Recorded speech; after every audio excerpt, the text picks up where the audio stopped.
बात करेंगे नवरात्रि के कुछ ऐसे उपाय जिन्हें अपनाने के बाद माँ दुर्गा जो है असीम कृपा अपनी बरसाती हैं और इन कृपा के द्वारा हम अपनी मनोकामना और मनवांछित फल आसानी से प्राप्त कर सकते हैं। तो चलिए जानते हैं कि कौन सा भोग मतलब प्रसाद और कौन सा फूल चढ़ाने से 9 दिन की जो ये 9 देवियाँ हैं वो प्रसन्न हो जाती हैं। तो सबसे पहले बात करते हैं शैलपुत्री देवी की।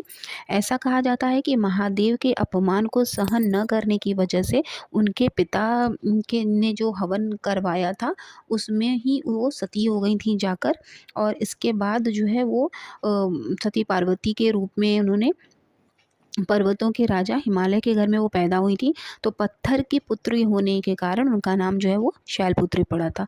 तो अगर आप शैलपुत्री की पूजा करते हैं तो चंद्रमा आपका मजबूत होता है, जिससे आपको धन धान्य ऐश्वर्य वैभव सब कुछ मिलता है। ठीक है, तो माता रानी को इस मतलब पहले दिन आपको क्या भोग लगाना है, देसी घी। ठीक है, थोड़ा सा कटोरी में देसी घी आप उन्हें भोग लगा दें और फूल में उन्हें लाल गुड़हल या फिर सफ़ेद कनेर का पुष्प चढ़ाएं। इससे आपको विशेष कृपा प्राप्त होगी और जो सफ़ेद पुष्प है वो चंद्रमा की ओर समर्पित होता है, जिससे चंद्रमा हमारा मजबूत होता है। ठीक है, दूसरी देवी है ब्रह्मचारिणी। तो जब देवी पार्वती ने शंकर जी को पाने के लिए कठोर तपस्या करना शुरू किया था तो उनकी तपस्या को देखकर जो सप्त ऋषि होते हैं उन्होंने उन्हें ये नाम दिया था ब्रह्मचारिणी का। और ये भी माना जाता है कि उनके जैसा तप आज तक किसी ने नहीं किया। तो जो पढ़ने वाले बच्चे होते हैं या अगर आप चाहते हैं कि जिन बच्चों का पढ़ाई में मन नहीं लग रहा है वो विद्या की ओर उनका मन लगने लगे, तो ब्रह्मचारिणी देवी का पूजन करना चाहिए, आराधना करनी चाहिए बच्चों को भी, और उन्हें चीनी का भोग लगाना चाहिए और फूल में उन्हें गुलदाउदी चढ़ाना चाहिए। ठीक है, दूसरे दिन आपको चीनी का भोग लगाना है और फूल में गुलदाउदी चढ़ाना है। तीसरा जो माँ का रूप है वो उन्हें चंद्रघंटा कहते हैं। तो ऐसा माना जाता है कि इनके मस्तक पर आधा चंद्रमा बना हुआ है, इसी वजह से इन्हें चंद्रघंटा कहा जाता है और ये जो है शुक्र को मजबूत करती हैं। तो जब शुक्र मजबूत होता है तो लक्ष्मी आने के पूरे चांसेस होते हैं।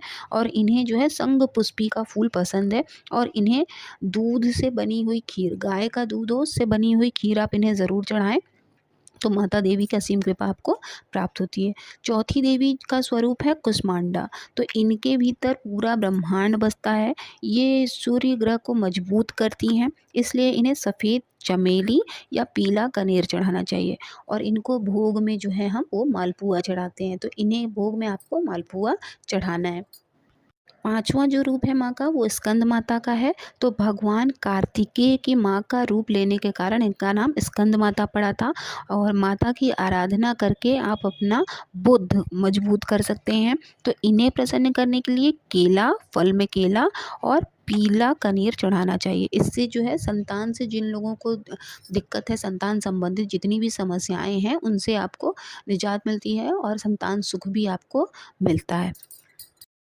माँ का जो छठा रूप है वो है कात्यायनी माँ का, जिन्हें लाल रंग पसंद है और फूल में गेंदे का फूल और बेर बेर जो होते हैं उनके पेड़ का फूल इन्हें पसंद है।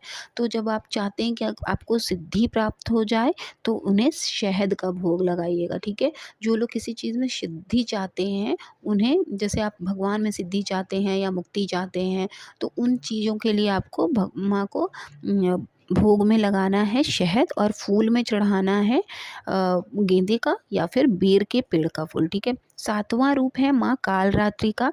तो सब जानते हैं कि ये माँ का उग्र रूप है, मतलब विकराल रूप है।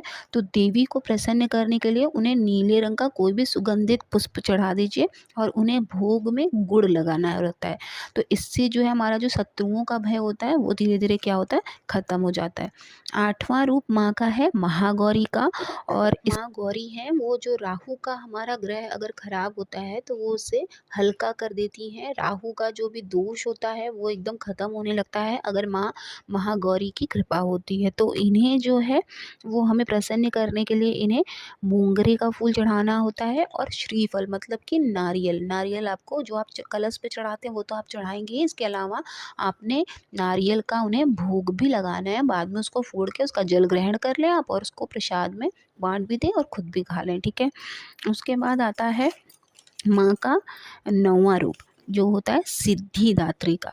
तो आप समझ गए होंगे कि सिद्धिदात्री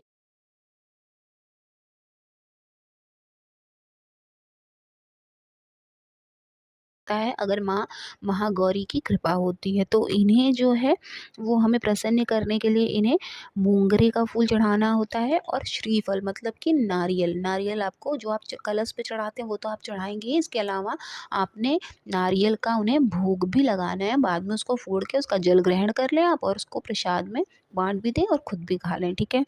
उसके बाद आता है माँ का 9वाँ रूप जो होता है सिद्धिदात्री का। तो आप समझ गए होंगे कि सिद्धिदात्री दान देने वाली ही होती हैं, कृपा करने वाली होती हैं और इन्हें प्रसन्न करने के लिए सफ़ेद तिल चढ़ाना चाहिए।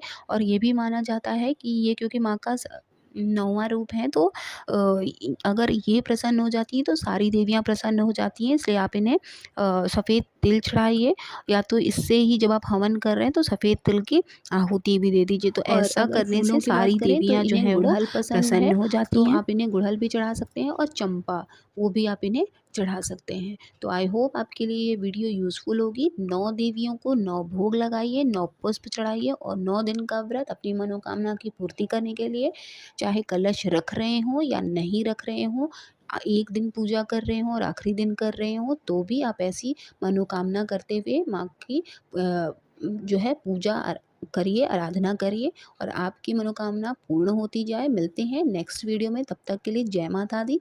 ओम नमः शिवाय।